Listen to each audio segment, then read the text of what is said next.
it's not a prison. Explode the metaphor. There is no prison. It's not even a Danish prison, right? You're allowed to leave. You're allowed to set your own hours. Even the more evolved progressive men often still have a lot of difficulty talking about their feelings, have a lot of a difficulty expressing emotions in ways that are not self-destructive, that I don't know how to call it anything other than a prison. Hi everyone, thanks for being here tonight, the Comedy Cellar. I'm Naima Raza. I am a journalist. I have a show called Smart Girl, Dumb Questions.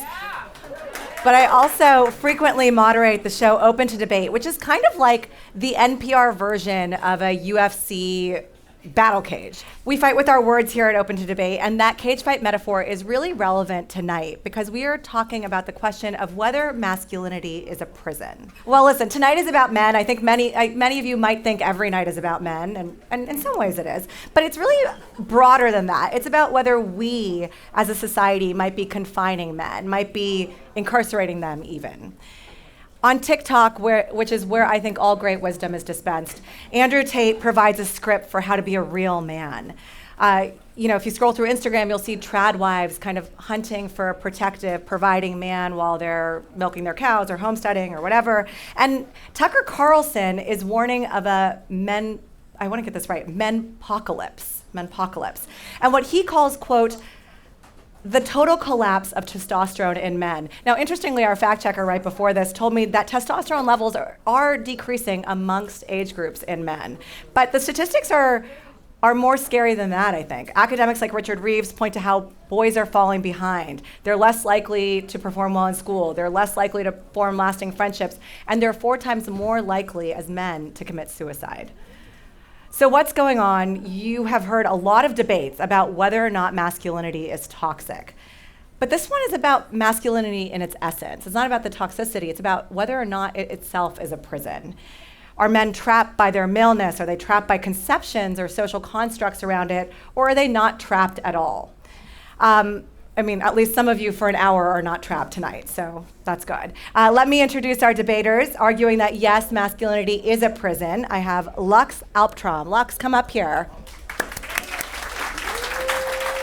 Now, Lux is a writer and a sex educator, which sounds very exciting. She authors the book, Faking It, The Lies Women Tell About Sex and the Truths Those Reveal. Well, thank you for being here tonight, Lux. Pleasure to be here. And arguing that masculinity is not a prison is Mike Pesca. Mike is a longtime reporter, a journalist, and I want to check my notes. He's also a man, which I think is important for tonight. And he's one who has biceps and usually a quite tight t-shirt to show them off. That's the artwork on his hit podcast, The Gist, which is an amazing daily news podcast. You got to check it out. Mike is a well-known iconoclast. He's also a provocateur, I would say. And we're delighted to have him here tonight. Mike, join us. I should have worn the Ed Hardy. Oh yes, I was hoping for it. You came incognito. Can men be provocateurs? Is that a feminine term? Is that a provocatrix would be the feminine version. Oh, so, got yes. it. Okay, didn't know it was a derivative of dominatrix, but okay. Aviatrix, I was thinking. Look at where your mind goes. There you go.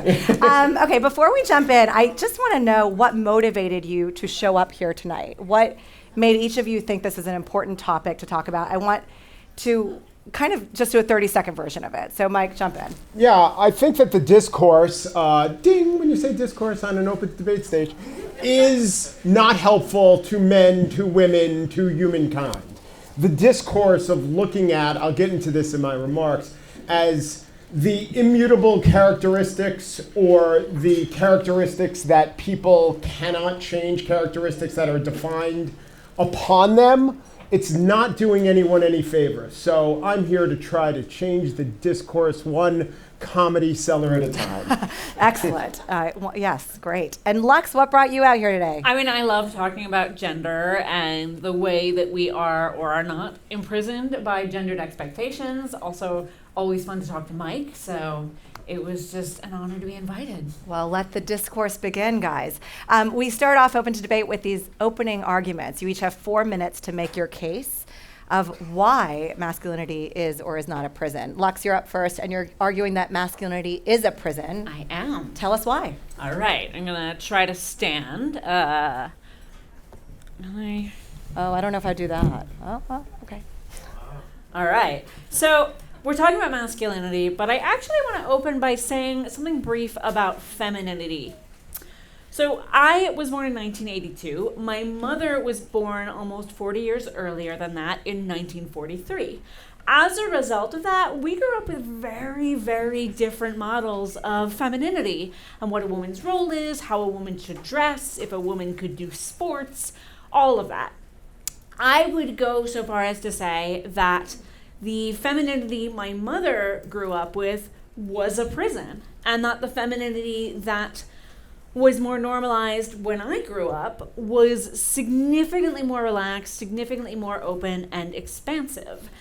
Certainly in the 40s, in the 50s, I would not be able to have this look and say it was feminine. That has changed. I can consider myself feminine while dressing like this. And clearly, the thing that changed between 1943 and 1982 was the feminist revolution, which really dramatically shifted how we understand femininity and women and all of that. And there have been attempts to, on the part of feminists, on the part of male feminists, on the part of a lot of people in that time period, to shift the definition of masculinity, but it's been a lot less successful. And so when I say masculinity is a prison, I'm not saying femininity is great and masculinity is bad. I'm saying that any really strict gender role is fundamentally a prison, and that we've been able to loosen the strictures on femininity in a way we haven't with masculinity.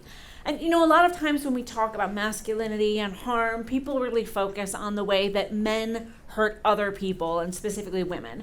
And so we'll talk about domestic violence rates, sexual assault, all of that. And that is all very real, and I think part of the problem. But I actually want to touch a little bit on how masculinity hurts men. There was, about a week or two ago, an article in the New York Times about men and healthcare and clinics that are being set up to try to get men more likely to go to the doctor, because this is a problem in this country.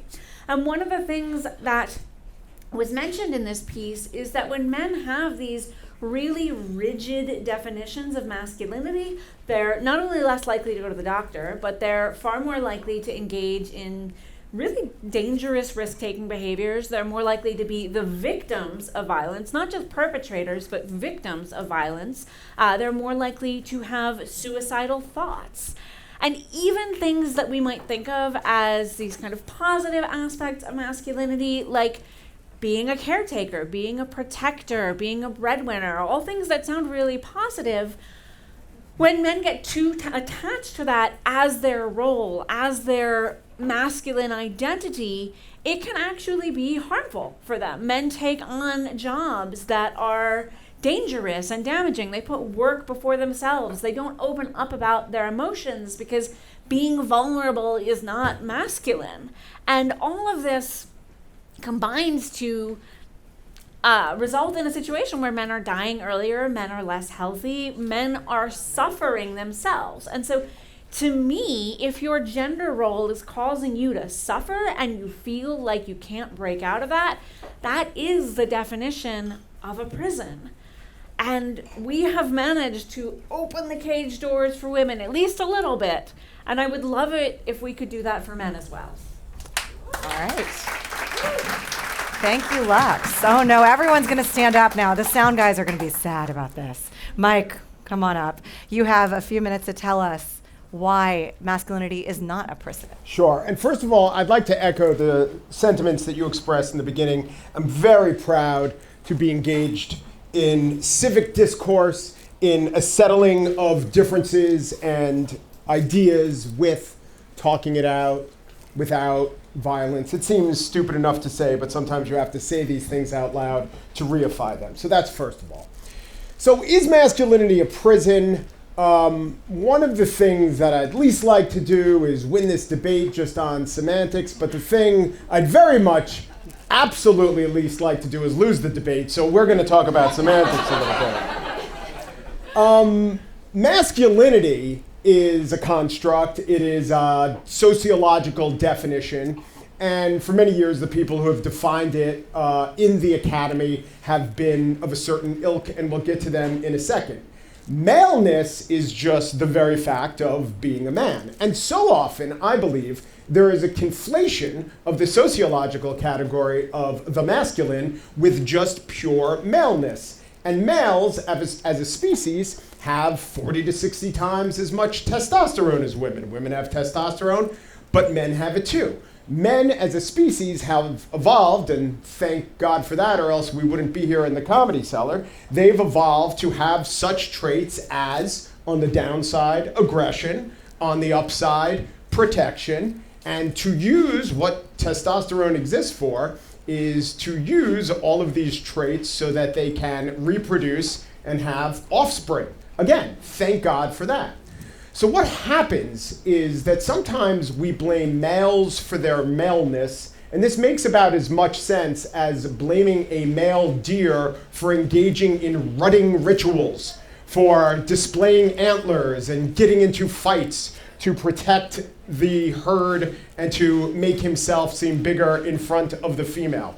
Testosterone is not destiny, and thank God that we have in our society today found many ways around it. But you know, it's still there, and it's not all a bad thing. And this is the reason why all boys play rough, almost all boys play rough and tumble. And this is the reason why initiation rituals among men are universal throughout all cultures. And from a boy to a man is often a thing that involves risk and daring and a little bit of violence. The way our current society is constituted, this makes us uncomfortable. You know, we sometimes legislate out the rough and tumble play, and this isn't doing boys a favor. That's the masculine part of it. But what about the prison part of it?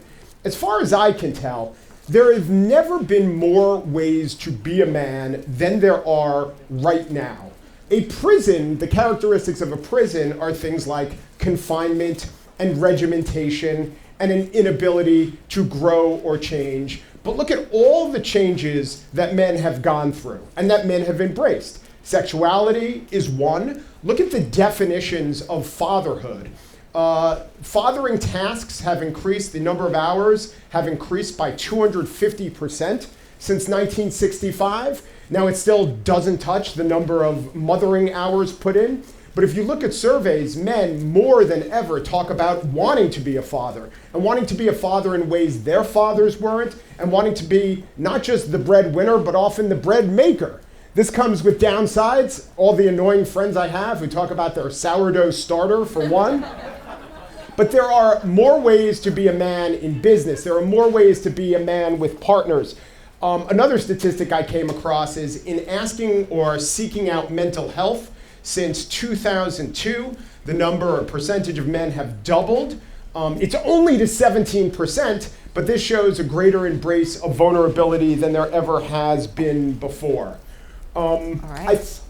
Running out of time, Mike. Oh, I didn't know that it was that strict. Yeah, I know. I said those things to butter up the crowd about civics in the beginning of their message. All right, we'll get to more of it.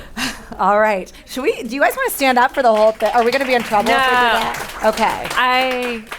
I think it was more standing up for just the statements. The assertion. The discussion, I think we can be sitting down Okay, for. great. I just wanted to check what people are comfortable with. All right. Really quickly, before we launch into the debate, I want to just recount what people heard, especially for the audience listening to this at home later. So, Lux, you talked about masculinity first by comparing it to femininity, really kind of describing the change in the evolution of the meaning of femininity over time, and feminism as a huge force for changing how women are seen, and your life being different to your mom's. You also talked about the construct around masculinity right now as being more similar to what your mom faced 40 years ago than what you're facing today, and how that harms men, particularly when it comes to things like even seeking out medical care, and they are not doing these things. Now, Mike, you were you got into semantics because you didn't want to lose, but you got into semantics to distinguish really between masculinity, which you agree is a construct or think is a construct, and you wanted to distinguish that from maleness, which is the biology of maleness and the testosterone that Tucker Carlson thinks is declining, but you say is still there and is definitely there more than it's present in women.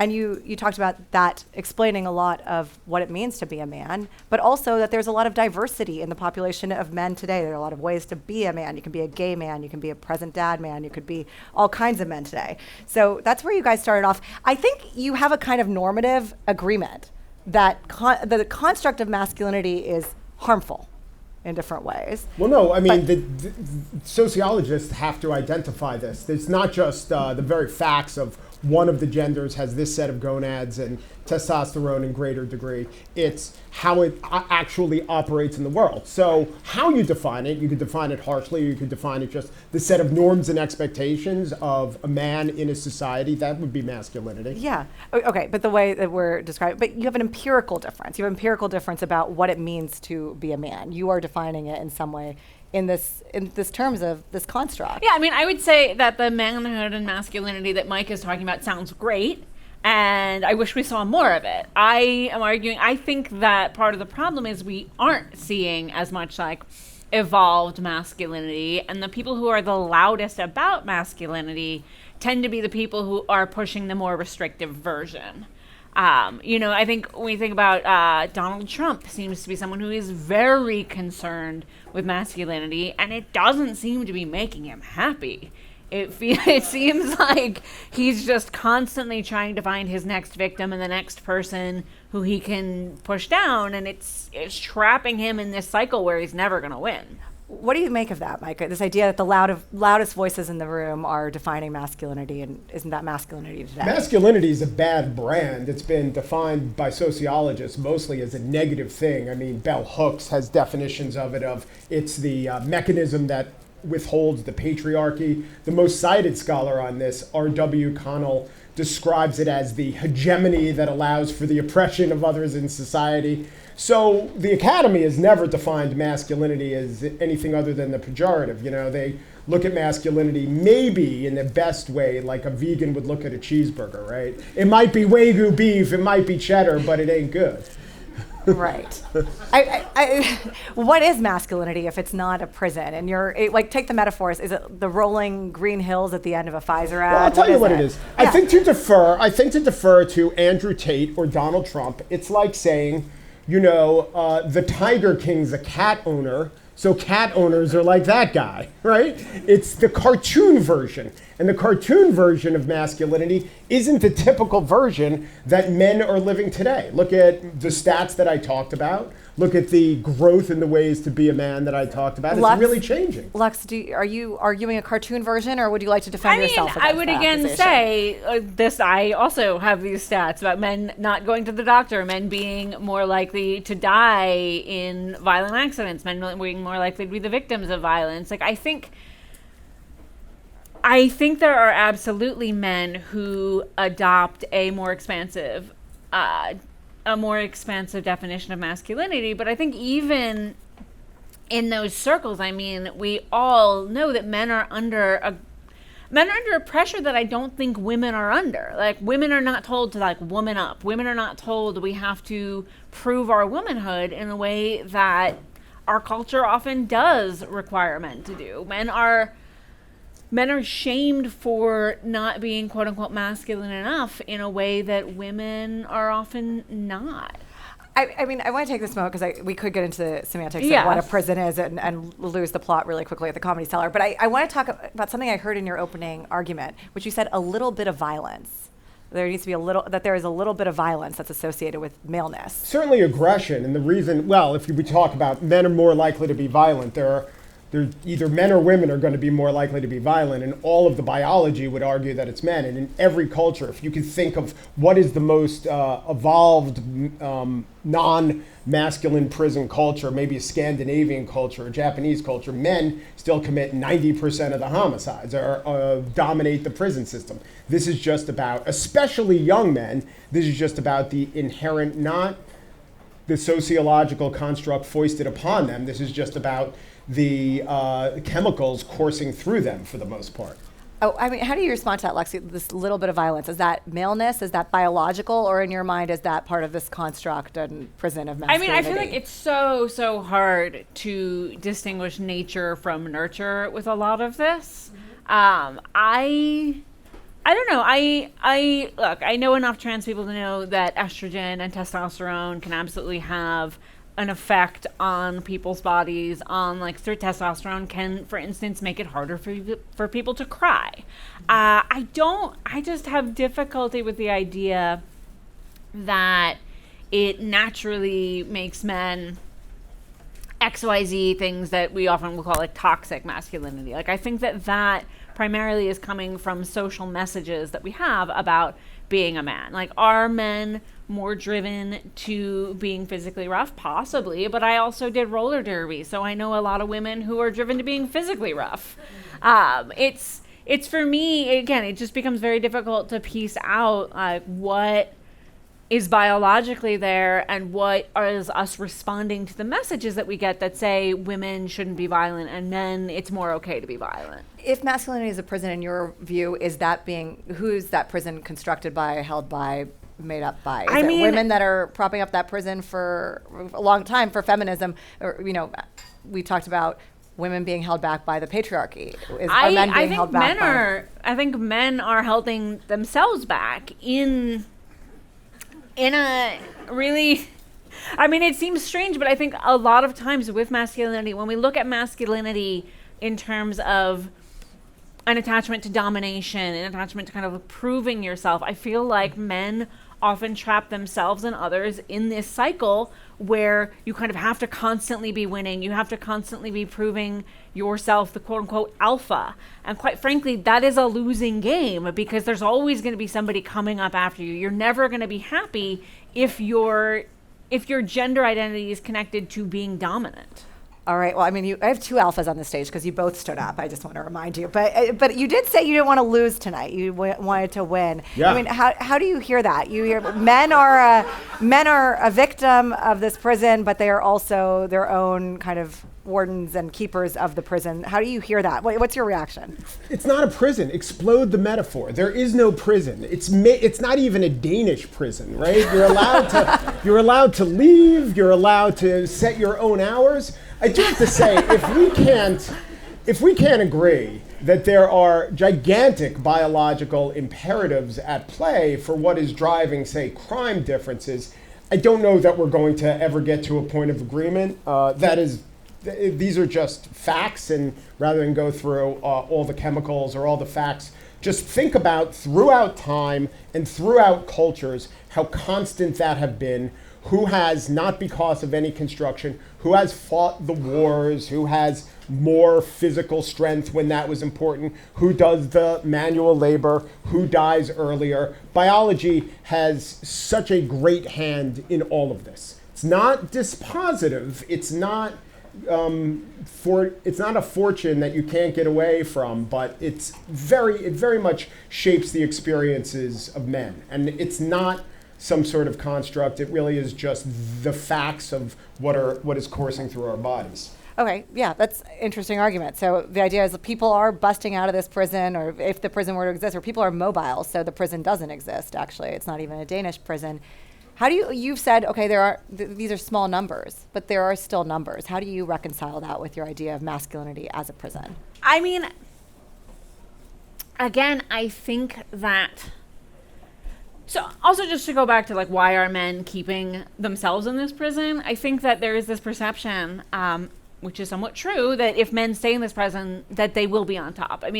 There's a pretty good deal in being dominant, in dominating women, in seeing your gender identity as being in control of women. Like, a lot of men kind of see a perk in that, but at the same time, like, there are tremendous downsides in what is being asked of them. I just see so many of the ways that men seem really rigidly attached to functionally self-harm. The way men, even the more evolved progressive men, often still have a lot of difficulty talking about their feelings, have a lot of a difficulty expressing emotions in ways that are not self-destructive. That, like, I don't know how to call it anything other than a prison. And it's great that men have gotten out, but I think that we as a society are still sending very punitive messages about men needing to be a really specific image of masculinity. Well, you could call it the challenges of the human experience. It's not a prison as defined by one of the genders. I think when you started and you talked about there was a feminist revolution, maybe the word or conception of the revolution before and after does a lot to convince you that women have changed in ways that men haven't. But if we think about the lives of our grandfathers, they would typically work one job all of their lives. It would be a job that relied on physical strength or manual labor. They would die much earlier than their spouses. They would spend almost no time with their children. They would have no understanding of sexuality except for heterosexuality, heteronormative sexuality.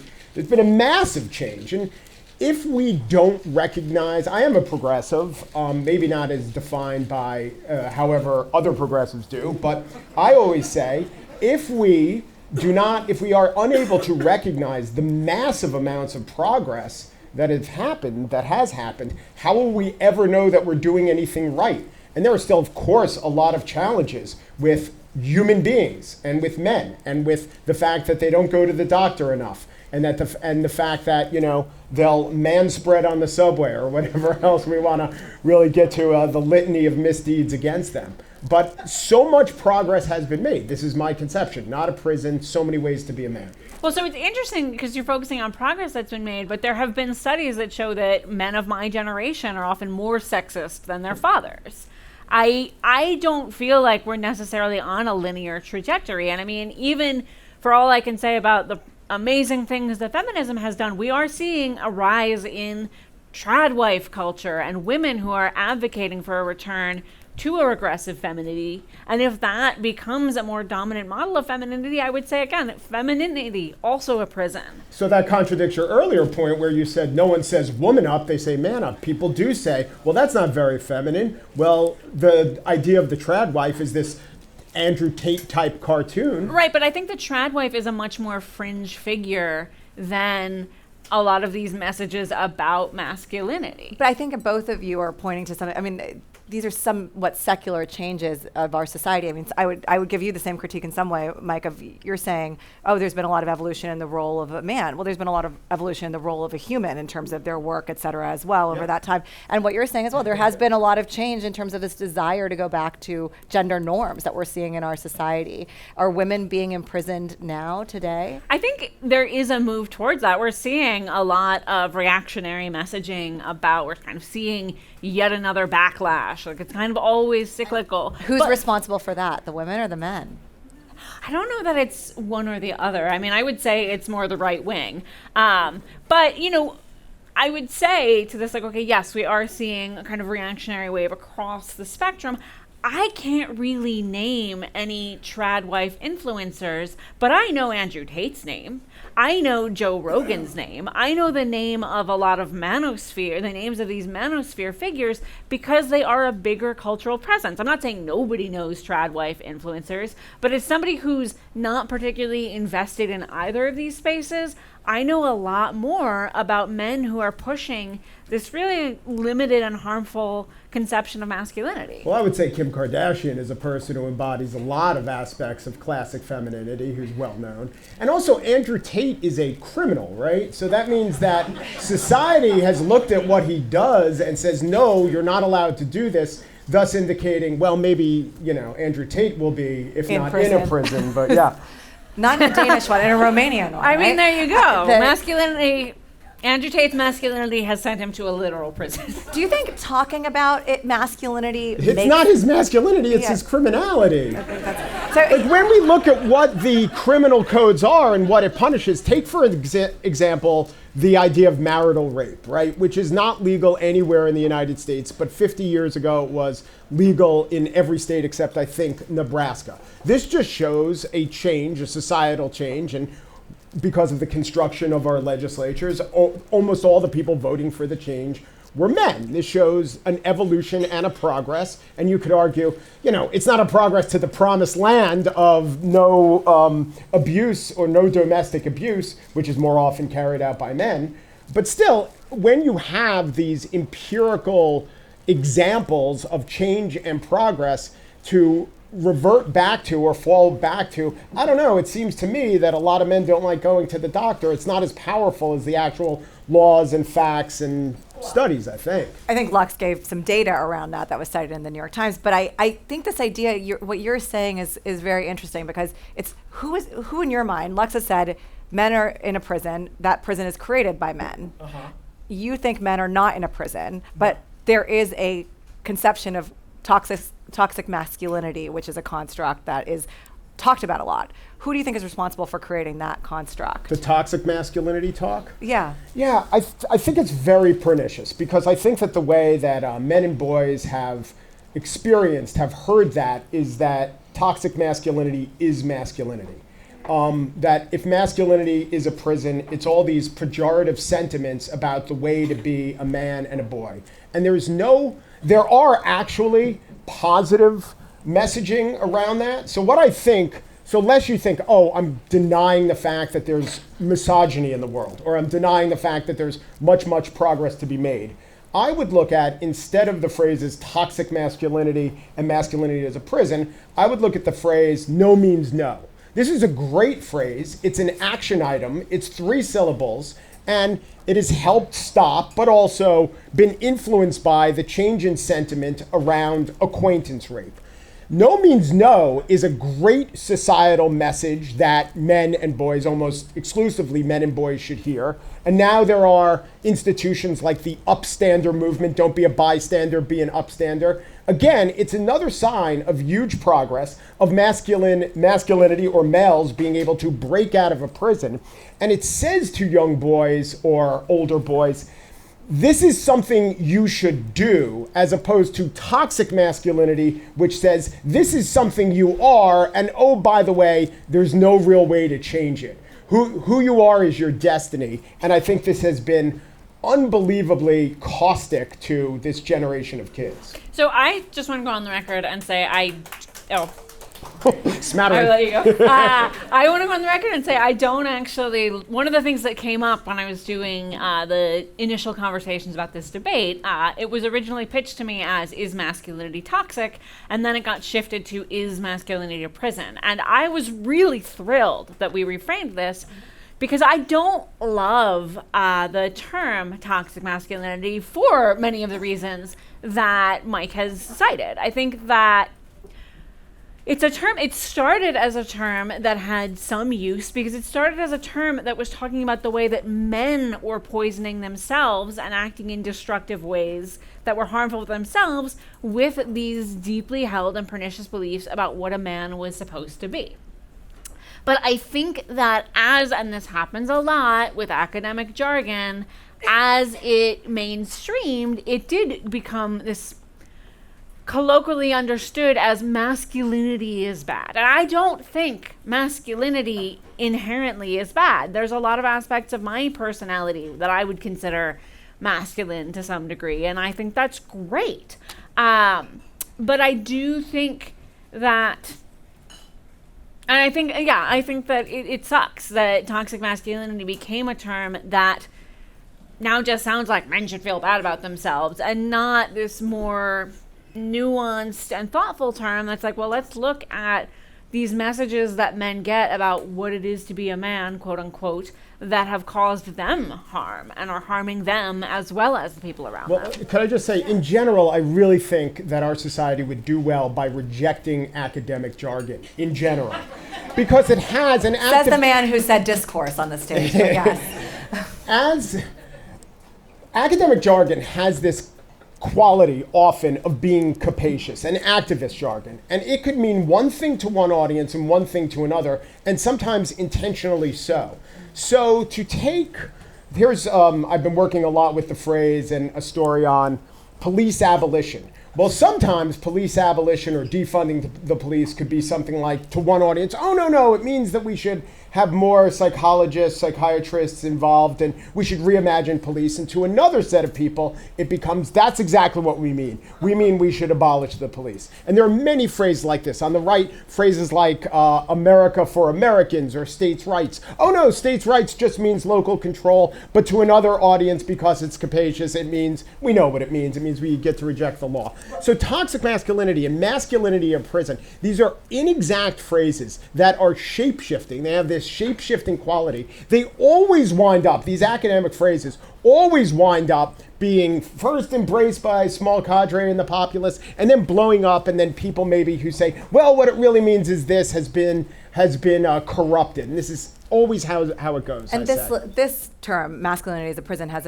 its roots in feminist literature with bell hooks and others that we've spoken about. But I want to talk about why, like, how do you look at modern elements of society? You both do not like Andrew Tate, that is clear, and you both believe he might end up in an actual prison. What about something like the film, the crime series, the crime show Adolescence on Netflix? Yeah. Do you find that is helpful or harmful for our society? It's so well done. I think it was, it's not a documentary, right, but it was an extremely well done example of what could happen, and based on real events or real examples. I'd worry more about, I don't know if you want to worry about it, but the 8,000 true crime podcasts, I think, tell us something about masculinity and femininity that might be a bit of a cartoon. Right, but you think this is helpful? It doesn't reinforce the concept of a prison. I think a discerning viewer looks at that and knows that it's not a documentary. What about yourself? I have not seen Adolescence. I was not given this homework. Sorry. I guess it's okay. But the idea of, like, does talking about masculinity, does putting it out in the sphere, does just having it as a concept hurt or help us as a society? I think what helps us the most is giving men and boys many models of how to be a man. I think, again, the world that Mike talked about in his opening statement, that sounds great. I would love it if we saw more expansive models of masculinity. But I think, we keep hearing, like, oh, young men and boys are in crisis and they're being drawn to Andrew Tate, they're being drawn to the manosphere, they're being drawn to XYZ. And to me, that speaks to the fact that we clearly aren't showing in a positive and relatable way models of masculinity that are broader, that are quote unquote healthy masculinity, we're just not doing it, and we're not deploying that in a way that is attracting young men. Like, there is a reason why Joe Rogan and a lot of these more quote-unquote traditionally masculine voices are gaining traction. Can you give an example, Mike, of someone you think is an outsized influence that isn't Sure. Joe Rogan or otherwise? I think about almost every sports star, and I contrast them with sports stars when I was young, and it's not even notable anymore for a sports star to say, I was having some problems psychologically, and I went to see a therapist, and this changed my life. This is, I don't know if you read the sports pages, but in this are old enough to sports even remember pages? when there were Yes. pages, yeah. Or if you read the funnies. So it is so common for every sports star to, first of all, take off a couple of days when his wife has a baby, right? It's very common for sports star after sports star to talk about the psychological help they got. I would say more than half of the NBA teams have a psychologist or mental health expert on staff, and not just a performance expert. There has been a total embrace of a very, I would say, progressive and laudable form of masculinity. And I'm telling you, I literally, how many people in this room, close your eyes, think of Andrew Tate? Do you know what he looks like? How many people don't know what he even looks like? All right, the hands are up. To me, he has, I'm not a 15-year-old kid, but he's a non-entity. Sports stars from Kelsey to Mahomes to half of the NBA are entirely different, and I think that most of them are laudable versions of masculinity. All right, I think, by the way, before we close out, because I want to open up the conversation to the people in the room, some of whom might be raising their hands right now, to just ask about Joe Rogan, because he's come up so much. I'm kind of curious if if you guys are aligned on how you see Joe Rogan, because you're bringing him up as a kind of key figure in masculinity, what it means to be a man. Slightly toxic in your estimation or not? Yeah. Okay, and do you Do agree you with listen that? to Joe Rogan a lot?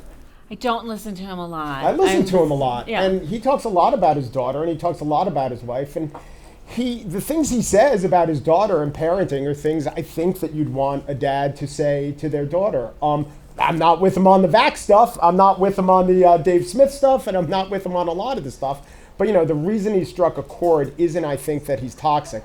I do think that the MMA aspect and the physical strength, it is a big selling point to young men. To work out, to be muscular, to be able to, have some UFC skills. That's part of it, but it's not toxic or imprisoning, I don't think. Yeah, I think we've blown out the conversation beyond semantics, but we stay in a similar place, which is you guys normatively agree about a potential future world that would be great, but you disagree about whether that world is here right now or not. Well, the most, if I could say, here's the most intriguing thing, and you said it early.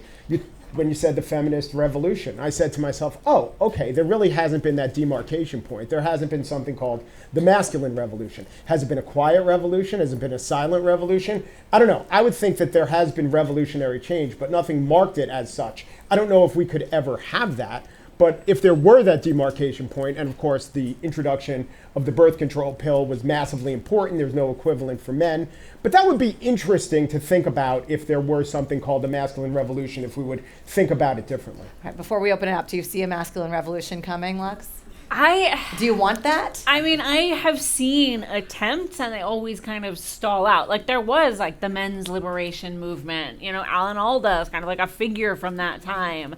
I have seen there's like the Good Men Project. There have been all of these things and they never seem to quite get the same amount of traction. And that to me is like the puzzling thing. I want to believe that it's possible, but I keep seeing this kind of regression to the mean. Which reinforces your view that it is a prison. Yeah. All right, I want to take a moment now to open up the conversation to people in the audience. Do you have questions? Please stand up and hi. Oh, wow, this very eager question right here. So I think you should go first. There's a microphone behind you. A gentleman named Eric. All right. Okay. Hi, you mentioned there were aspects of your personality that were masculine. I was wondering if you'd be open to sharing what those are and how they imprison you. Yeah, it's that I really like to... Oh, sorry. So I want to say I did not inherently say that anything masculine imprisons people. I think that masculinity can be very positive. I also think that the way masculinity is understood and the way that men experience masculinity is often putting men in a prison. So again, I'm not saying like there's no good masculinity. I am saying that the way our culture talks about and teaches men to understand their own relationship to masculinity, that's the prison. In terms of what's masculine about me, I mean, I did do roller derby. That's a pretty violent sport. I'm extremely competitive. What was your name? What was your roller? Joey Hardcore. I was on the Queens of Pain.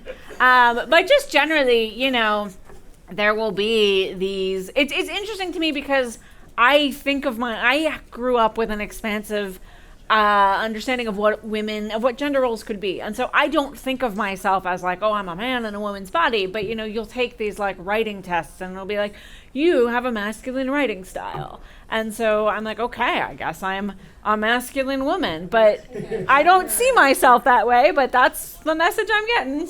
All right, thank you. We're going to have a next question. Please come up. Someone, if you have a question, please stand up and just get in the queue. So this is to Mike. This is the counterpart of the question. When were you last feminine? And specifically, what was it that made you last cry?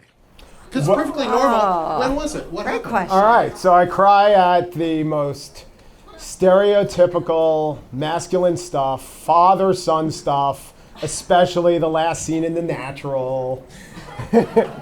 But when was I last feminine? I mean, there's no real masculine, feminine. There's no binary. I don't believe in that. But it's the musicals. I love the musicals. The musicals. Excellent. All right. Next up, what's your question? And Hello. Hi. Thank you guys so much for this amazing conversation.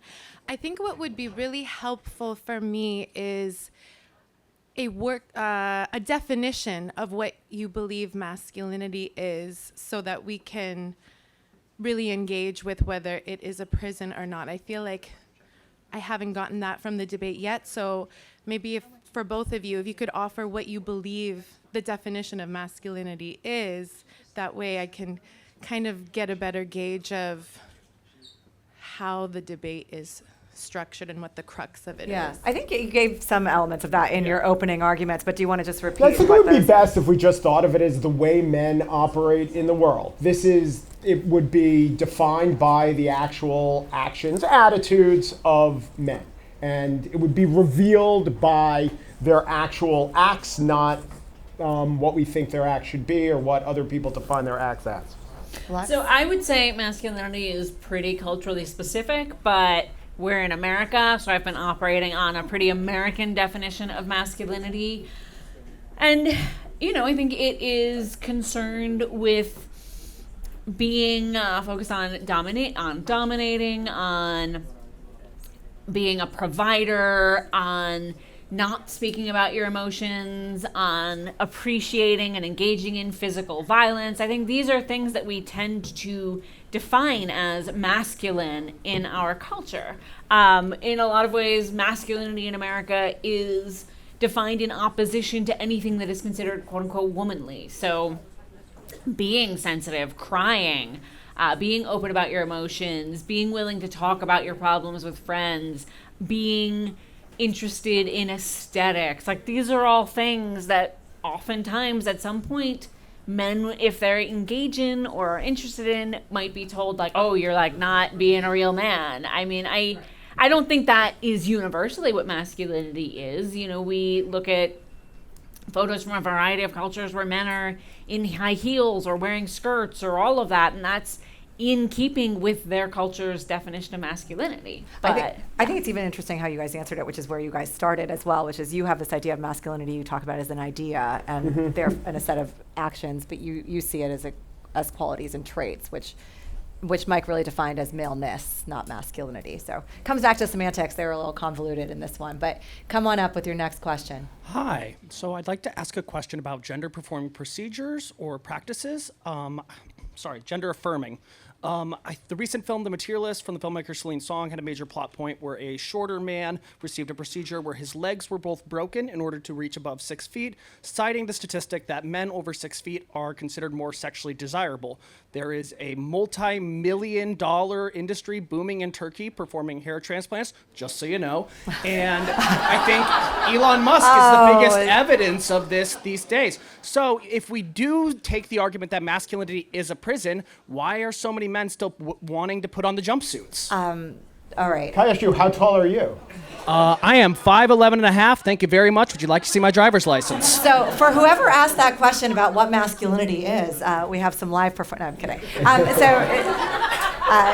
The context. So Pedro Pascal in that film does have a height lift. I forget what that's called, but a procedure to increase himself. What do you think of the idea here? I don't love necessarily how the question was asked, but what do you think of the idea of gender affirming? Does that solidify the idea that masculinity is a construct, or there is something about prison? I think for millennia, men of many heights have attracted women, and I think what's going on now is, to get back to an earlier debate, it's probably a Tinder online dating function, whereas you can rule out people who are under 6 feet. So this incentivizes men to maybe lie or think that it's so important, or if they don't lie, they don't get swiped on. But in real life, you can't tell. If you're 5'5", you can't tell who's 5'11 3/4, even if you don't look at their driver's license. I just want to cite a factual reality here, which is Zendaya and Tom Holland and the short king spring/summer/fall that we're in these days. But let's have our next question, please. Hi. This is my mom, by the way. Oh my God, Lux's mom. Sorry, but you're going to be biased. Yes, but you forgot to say how I broke through my cultural training as an old lady for my life. Well, that's why I was raised the way I was. That's not my question. No, what concerns me is the mixed messages that young boys still get. One day ago, our esteemed president announced that if you look at the crime statistics in Washington, you have to leave out the domestic violence ones because they don't count as crimes. It's just a little fight at home. And that message is still coming through, that kind of message, that violence against women, as long as it's in the home, is just fine. I want to let Mike respond to. I think you actually spoke a little bit about kind of criminality versus not. Yeah, I would just say if you have to go by what that guy says, whoever's taking that side of the debate is probably going to lose, especially in this crowd or if you're going by actual facts. Yeah, I would just throw out what Donald Trump is saying in that instance. Donald Trump not being an effective advocate for. He's not being accurate. Yeah. But there are people who hold him up as a masculine ideal. Right. But there are people who hold up Caroline Leavitt and all the kind of very stamped out blondes who people his administration as the opposite. I mean, it's, when you get a cult of personality, it sometimes warps perceptions, I would say. I do want to actually go back to the bone to your mom's lengthening. question? No, not well. I mean, I just agree with my mom. No, the bone lengthening. I think what's interesting to me there is I think a lot of that is coming we see in the sort of like red pill incel spaces, there's a lot of messaging about men needing to look a certain way, men needing jaw surgery, men needing this, men needing that. And to me, that is the corollary of this kind of quote-unquote toxic femininity where women get told, oh, you need to have this kind of surgery, oh, you can't age, oh, you need bigger boobs, oh, you need this. Like, what's been interesting to me to see over one of the really negative things, I think, in how men understand masculinity and presentation is we've seen a more and more restrictive idea of like what attractive masculinity is. Like things that are like Jason Momoa's dad bod used to be like a very... Does that mean femininity is also a prison to some extent? I think when it can you talk about that? I think it can be. And you, okay, interesting. Yes, like from the opening, I think femininity absolutely can be a prison. The revolution has not killed all parts. It's not complete, no. But then how is that just different from saying human beings have pressures upon them? I'm saying any strictly enforced gender role is going to be a prison. Anytime you are told that in order to be a man, in order to be a woman, you have to obey this very strict rule, that's a prison. I should say, actually, by the way, it was mentioned that I wrote a book. Part of the thesis of my book is that one of the reasons women lie about sex is because, especially in that realm, we can be given this very narrow idea of what being a woman is, what women's sexual experience is, and you often have to, if that's not you won't be believed, and therefore people will lie. I want to go on to the next question, so please come on up. So imagine the debate is over and we're now in nuance land, and you're talking to a 10-year-old boy. So for both sides of the debate, where would you actually draw the line opposing to your argument? So on the one hand, where would you say it's okay to lean into some of what Mike called maleness? And Mike, to you, where would you actually admit that it's not just cartoons and that Andrew Tate has a lot of followers? For example, violence. Is it okay to push someone but not okay to kick them? Is it okay to kick them but not so much that they bleed? Like, where is the nuance in this conversation, and how would you describe it to a 10-year-old boy if you were not trying to win the debate? Right. So I have described this to 10-year-old boys, and violence is never the answer, even if boys have an inherent aggression within them. There's a difference between violence and aggression, and there is a difference between trying to inflict pain on someone and engaging in a sport, which is an excellent sublimation for the male instinct.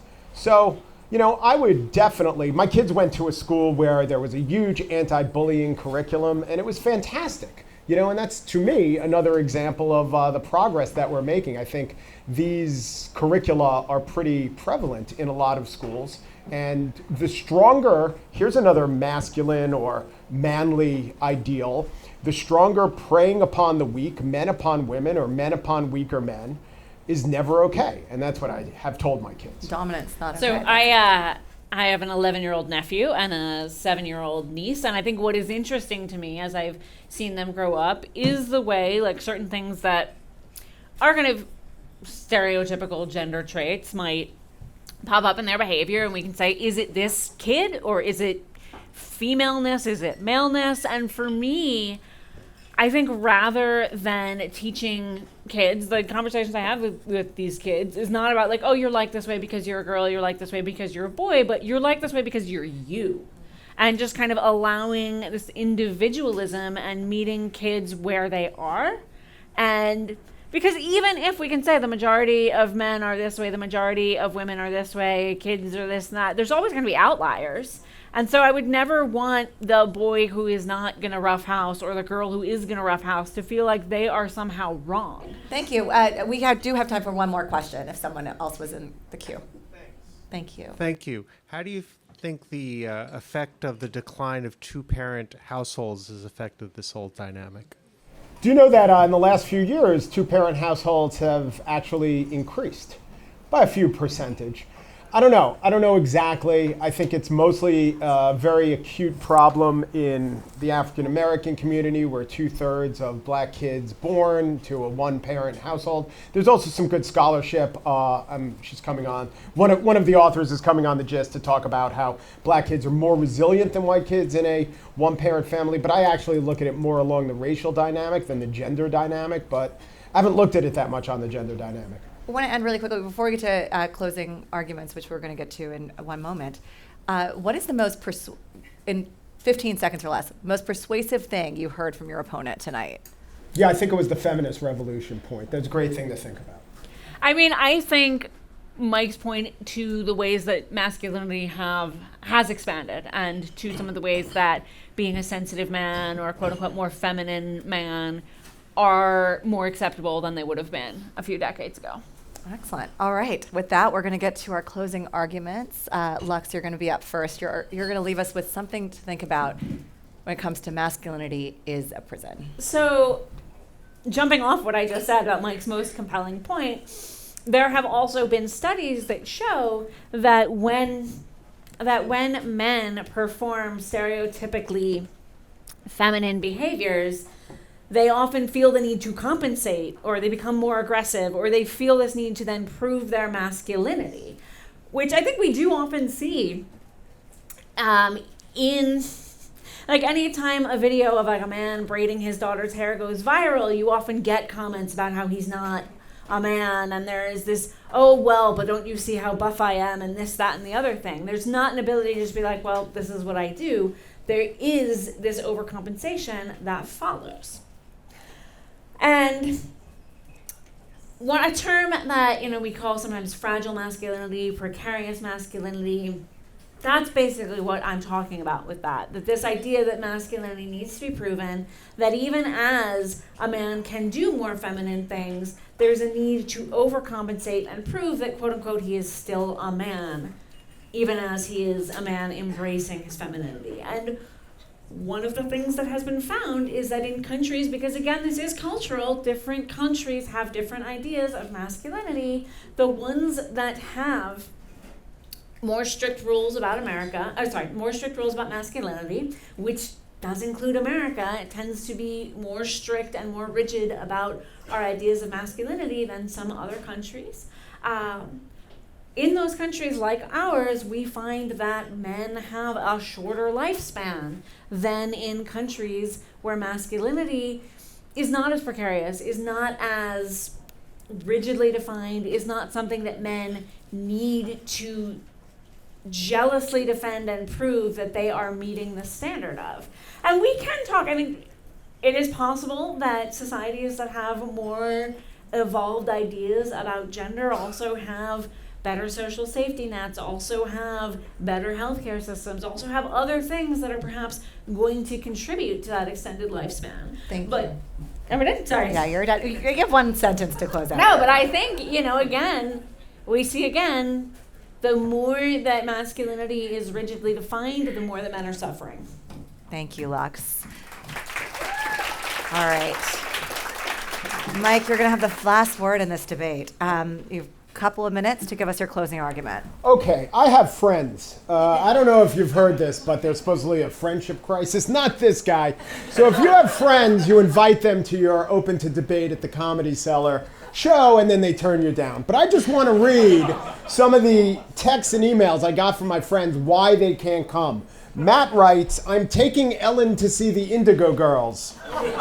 Isaac writes, man, I'd love to go. I have first week of my wife's new job and my kid in daycare coming up, but tell me how things shake out. And Stan writes, I'm helping Clarissa build her she shed, tastefully decorated with the heroes of the Seneca Falls Convention. All right, I made that last one up.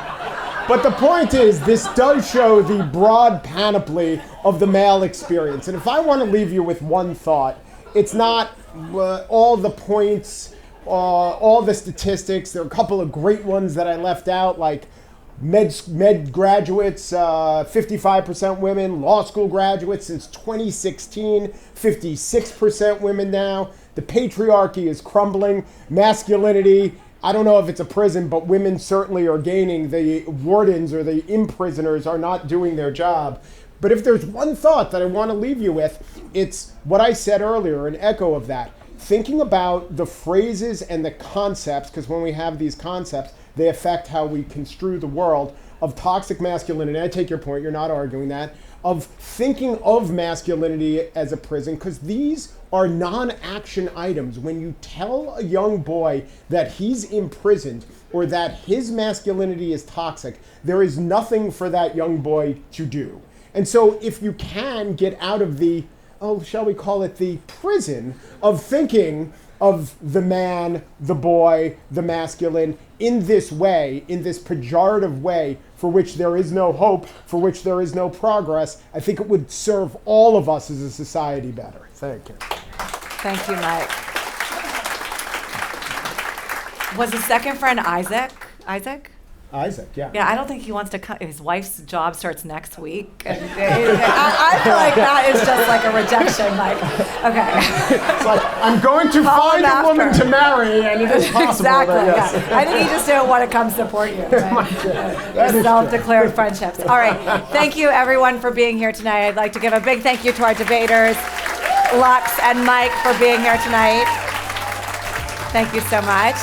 I'd like to give a big thank you to the Comedy Cellar for hosting us here.